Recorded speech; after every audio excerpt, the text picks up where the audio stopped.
প্রয়াত সাবেক প্রধানমন্ত্রী বিএনপি চেয়ারপারসন বেগম খালেদা জিয়ার ৮২তম জন্মদিন আজ। ১৯৪৫ সালের এই দিনে দিনাজপুরে জন্মগ্রহণ করেন তিনি। জন্মদিন উপলক্ষে সারা দেশে যথাযোগ্য মর্যাদায় নানা কর্মসূচির মধ্য দিয়ে দিনটি পালন করছেন বিএনপির নেতাকর্মীরা। কেন্দ্রীয় কর্মসূচির অংশ হিসেবে রাজধানীর নয়াপল্টনে বিএনপির কেন্দ্রীয় কার্যালয়ে আয়োজন করা হয়েছে দোয়া ও মিলাদ মাহফিল। এতে দলের নেতাকর্মীরা অংশ নিয়ে বেগম খালেদা জিয়ার আত্মার মাগফিরাত কামনা করেন। একই সঙ্গে জিয়া উদ্যানে তার সমাধিতে ফুল দিয়ে শ্রদ্ধা নিবেদন করেছেন দলের বিভিন্ন পর্যায়ের নেতাকর্মীরা।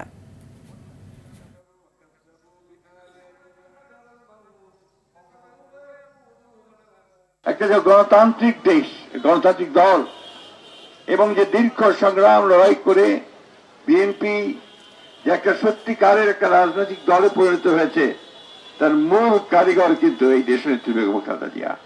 মিলাদ মাহফিল শুরুর কথা বলেছি, ইতিমধ্যে সকাল থেকে জাতীয়তাবাদী ওলামা দল তারা কোরআন তেলাওয়াত করেছেন, তারা আরো অনেক দোয়া দরুদ এখানে পড়েছেন দেশনেত্রীর আত্মার মাগফিরাত কামনায়। এ বিষয়ে আরো জানাতে রাজধানীর জিয়া উদ্যান থেকে যুক্ত হচ্ছেন অঙ্কন চৌধুরী। অঙ্কন, জিয়া উদ্যানে কি কি কর্মসূচি চলছে সে বিষয়ে বিস্তারিত জানাবেন।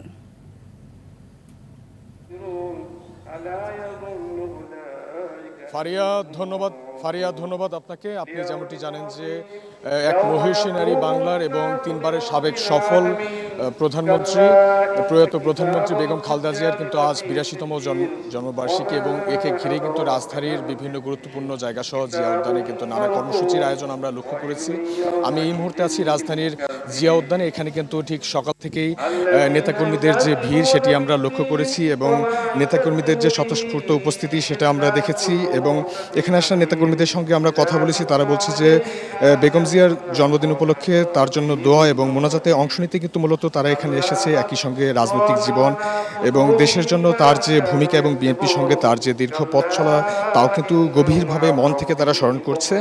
সকাল থেকে বিভিন্ন শ্রেণী পেশার মানুষ এখানে আসছে, কেউ কেউ দলীয় নেতাকর্মীদের সঙ্গে নিয়ে এসেছে, আবার কেউ কিন্তু ব্যক্তিগতভাবে এসেছে দোয়া মোনাজাতে অংশ নেওয়ার জন্য। যেমনটা আপনারা দেখছেন যে এখানে কিন্তু দোয়া মোনাজাতেরও আয়োজন করা হয়েছে।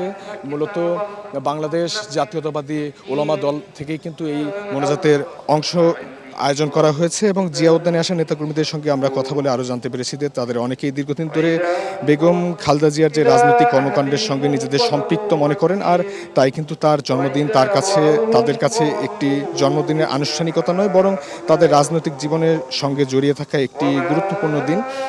এদিকে রাজধানীর বাইরেও কিন্তু দেশের বিভিন্ন জেলা উপজেলা পর্যায়ে কিন্তু বেগম জিয়ার যে জন্মদিন উপলক্ষে দলীয় নেতাকর্মীদের বিভিন্ন কর্মসূচি পালনের খবর কিন্তু আমরা পেয়েছি।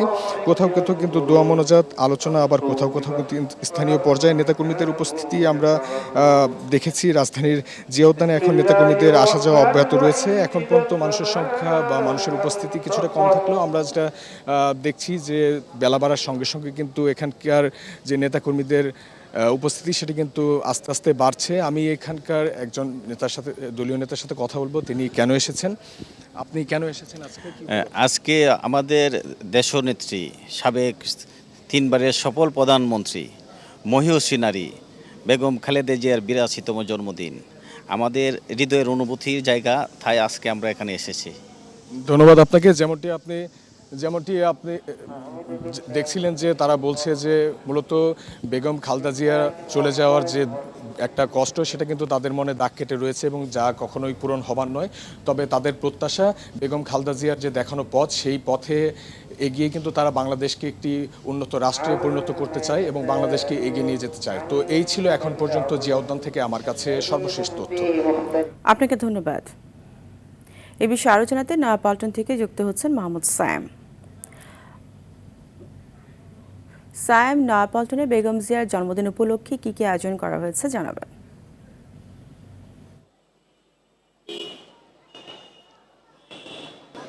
সাদিয়া, আমি একটু জানিয়ে রাখি যে আজকে সকাল থেকেই কিন্তু বাংলাদেশের প্রথম নারী প্রধানমন্ত্রী মরহুমা বেগম খালেদা জিয়ার জন্মদিন পালন করা হয়েছে, তার ৮২তম জন্মদিন পালন করা হয়েছে, এবং তাকে ছাড়া এই প্রথমবারের মতো দলীয় নেতাকর্মীরা কিন্তু তার জন্মদিন পালন করেন। আমরা সকাল থেকে এখানে নয়াপল্টনে দেখেছি যে দলীয় নেতাকর্মীরা এখানে শুরুতেই কিন্তু তারা কোরআন খতম করেছেন, পরবর্তীতে তারা দোয়া ও মিলাদ মাহফিল করেন এবং এর মাঝে কিন্তু দলের যারা শীর্ষ নেতৃবৃন্দ যারা রয়েছেন, বিশেষ করে বিএনপির যিনি মহাসচিব মির্জা ফখরুল ইসলাম আলমগীর সহ দলীয় স্থায়ী কমিটির সদস্য যারা রয়েছেন তারা কয়েকজন কিন্তু এখানে কথা বলেছেন। মির্জা ফখরুল ইসলাম আলমগীর যেটি বলেছেন যে বেগম খালেদা জিয়া তার যে আপোষহীন নেতৃত্ব অর্থাৎ বিরোধী দলে থাকাকালীন সময়ে যে তার যে ত্যাগ এবং আপোষহীন নেতৃত্বের কারণে বাংলাদেশকে তিনি কিন্তু বিএনপিকে কিন্তু এস্টাবলিশ পর্যায়ে এখন নিয়ে আসতে পেরেছেন এবং তার নেতৃত্বকে অনুসরণ করেই তার সুযোগ্য সন্তান তিনি দেশকে আরও উন্নতির শিখরে নিয়ে যাবেন এমনটি কিন্তু আশা প্রকাশ করেছেন। এবং আমরা এখানকার যারা দলীয় নেতাকর্মী যারা রয়েছে তাদের সাথে আমরা কথা বলেছি, তারাও কিন্তু তার সাথেই সুর মিলিয়ে বলেছেন যে বেগম খালেদা জিয়ার যে আদর্শ সেই আদর্শকে অনুসরণ করে তারা বিএনপিকে সামনের দিকে এগিয়ে নিয়ে যাবে এবং বিএনপির নেতৃত্বে তারা একটি নতুন বাংলাদেশ এবং উন্নয়নশীল একটি বাংলাদেশ গড়ার কিন্তু প্রত্যয় ব্যক্ত করেছেন। তো এই ছিল আমার কাছে বিএনপির নয়াপল্টনের কেন্দ্রীয় কার্যালয় থেকে সর্বশেষ। ফারিয়া, আপনাকে ধন্যবাদ।